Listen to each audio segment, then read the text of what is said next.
Bonjour, c'est Cryptoï, j'espère que vous allez bien. Aujourd'hui, on va parler d'un projet d'Epine dans l'infrastructure décentralisée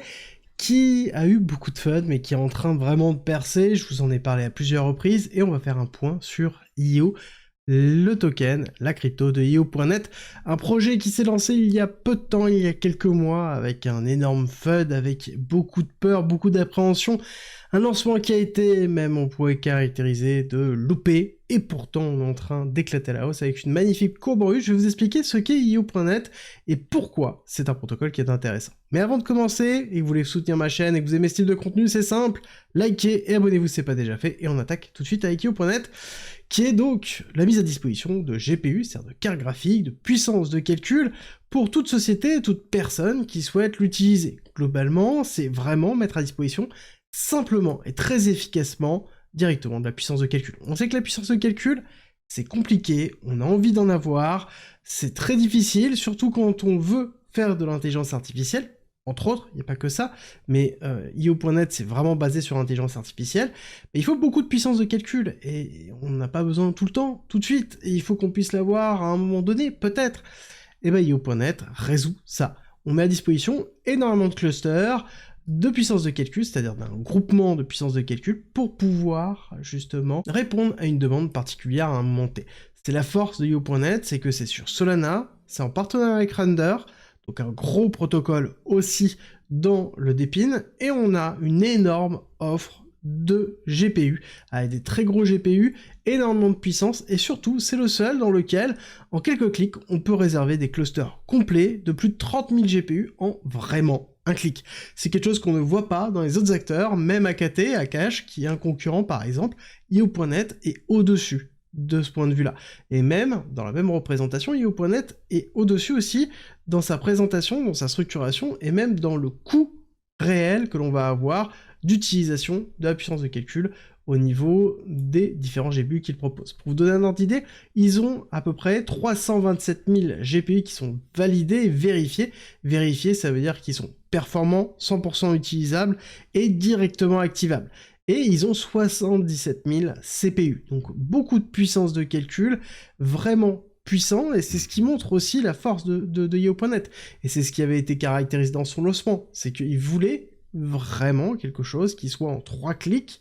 réservable, déployable, et dans lequel on peut utiliser la puissance. Et c'est quelque chose dont on va avoir besoin de plus en plus. On sait très bien que quand on compare ce qui se passe avec par exemple Amazon, avec Google, qui ont des complexités d'augmenter encore leur puissance de calcul, de trouver de nouveaux GPU, de trouver de la puissance vraiment, et de pouvoir les déployer, de pouvoir les entretenir, il y a un véritable besoin, et même en termes de coût, ça coûte très cher. IO.net coûte beaucoup moins cher, jusqu'à 3-4 fois moins cher en termes d'utilisation, et donc c'est quelque chose qui, pour l'instant, a le vent en poupe, et continue à avoir le vent en poupe, parce qu'on le voit très bien ici dans les revenus. Alors je vais agrandir un petit peu pour bien que ce soit visible, mais on a déjà généré depuis le lancement 3,5 millions de dollars de revenus. Alors certains me diront, oui c'est peu, mais j'ai envie de vous dire, pour un projet blockchain qui vient de se lancer, c'est énorme. Surtout que là, quand on regarde, on voit bien une augmentation réelle, et qu'on dépasse les barres des 45 000 dollars journaliers en revenus. D'accord? Donc ça veut dire qu'il y a une véritable demande, il y a un besoin, et je pense que ça va continuer à augmenter avec la force de l'intelligence artificielle,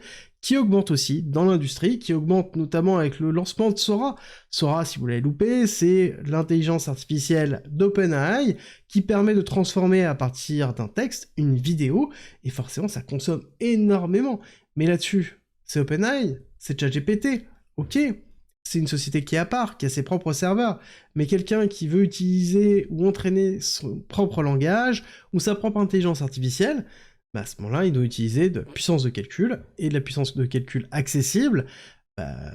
pas forcément partout. Et IO.net est une solution, et même une très bonne solution de ce côté-là. Et c'est pas pour rien que je vous en avais parlé au début, plusieurs fois d'ailleurs, avant son lancement, après son lancement, surtout qu'il y a eu énormément de FUD. Il y a eu beaucoup de FUD, notamment sur le lancement. Le lancement, il y avait un nombre de GPU qui était bien plus important que celui-là, mais qui n'était pas vérifié, Parce que beaucoup de personnes avaient fait un maximum pour farmer l'airdrop, et oui, il y a eu un airdrop, et donc à côté, il y a eu tout un micmac comme quoi, certainement c'était falsifié, c'était faux, c'était un scam, alors que pas du tout, et on le voit bien, c'est en train de repartir, et je vous l'avais dit à cette époque-là, attention, vous faites pas avoir sur ce scam-là, surveillez bien ce projet-là, et c'est quelque chose que j'ai abordé en long, en large, en travers d'ailleurs, sur le groupe privé, et j'avais défini plusieurs entrées au niveau de Yahoo.net, parce que c'est un projet qui est très intéressant pour l'intelligence artificielle, surtout si on regarde au niveau de la courbe, on a un lancement qui est très bien fait. On a ici un lancement en U, d'accord, classique, courbe en U, avec le lancement, hop, le petit retracement, beaucoup de FUD dans cette zone-là, on voit bien ça, c'est une bougie de FUD, et ensuite on a accumulé, ici, d'accord, zone d'accumulation, compression, je vous en avais même parlé plusieurs fois dans la chaîne, et derrière, on a fait une rupture de cette compression ici, rupture. Alors on va zoomer un petit peu pour bien voir, bien comprendre la dynamique de prix, mais du coup on a fait la rupture de la compression ici, on est allé retester cette compression-là, on est allé ici faire une réaccumulation,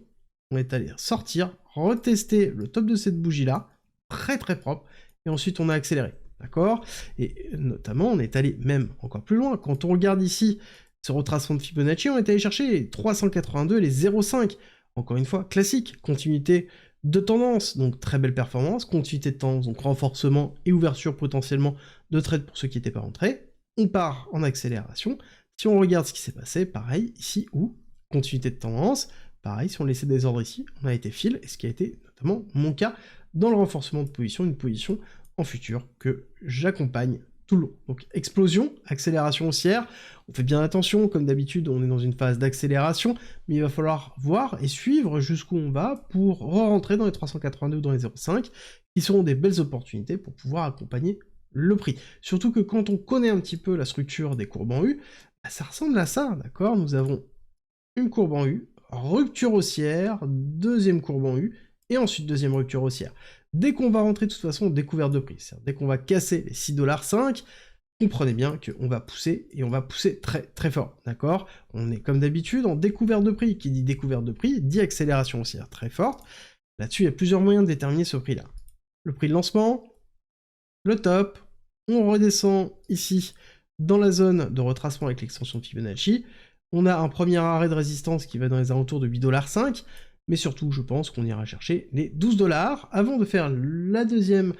courbe en U, et ensuite on pourra aller chercher beaucoup plus haut dans les alentours des 18-20$ au niveau de Yahoo.net, et peut-être même, pourquoi pas, un petit peu plus, surtout si on a un narratif autour du DePIN, c'est-à-dire l'infrastructure décentralisée. Il n'y a pas que Yahoo.net qui est dedans, mais Yahoo.net est en train de faire sa place par rapport à ça. Et quand on regarde où se situe Yahoo.net, on est dans un protocole qui est rentable, ce qui n'est pas le cas de tous les protocoles en DePIN, même peu de protocoles sont rentables. On est sur une FDV, donc c'est une market cap diluée de 3,2 milliards de dollars. Quand on compare avec les tops de marché, je viens de vous dire, il y a beaucoup de marge de progression. On a une capacité de pouvoir aller chercher du 30, 35, pourquoi même plus haut en termes de market cap dilué, donc il y a une belle perspective au niveau du projet en lui-même. Surtout qu'on voit bien que le FUD était juste du FUD, était juste de la peur projetée des gens sur de l'incompréhension de ce qu'était réellement Yahoo.net sans forcément se plonger vraiment dans le projet. Alors que on voit bien qu'il est rentable. Et ça, c'est important, c'est toujours prendre un maximum de recul, et si jamais ça vous intéresse, n'oubliez pas qu'en commentaire en description, vous avez la possibilité d'avoir accès à un guide d'investissement gratuit, où on voit la psychologie, les stratégies d'achat, les stratégies de vente. C'est en commentaire en description, c'est 40 pages, qui sont essentielles si vous rentrez sur le marché, ou si jamais vous n'avez pas de stratégie, vous avez au moins une base qui est statuée gratuitement en commentaire en description. Et n'hésitez pas à me dire en commentaire quelle est la prochaine crypto que vous voulez que j'analyse. Ce sera peut-être pas la toute prochaine, mais elle sera certainement dans les jours qui arrivent, et nous on se retrouve très vite pour une nouvelle vidéo.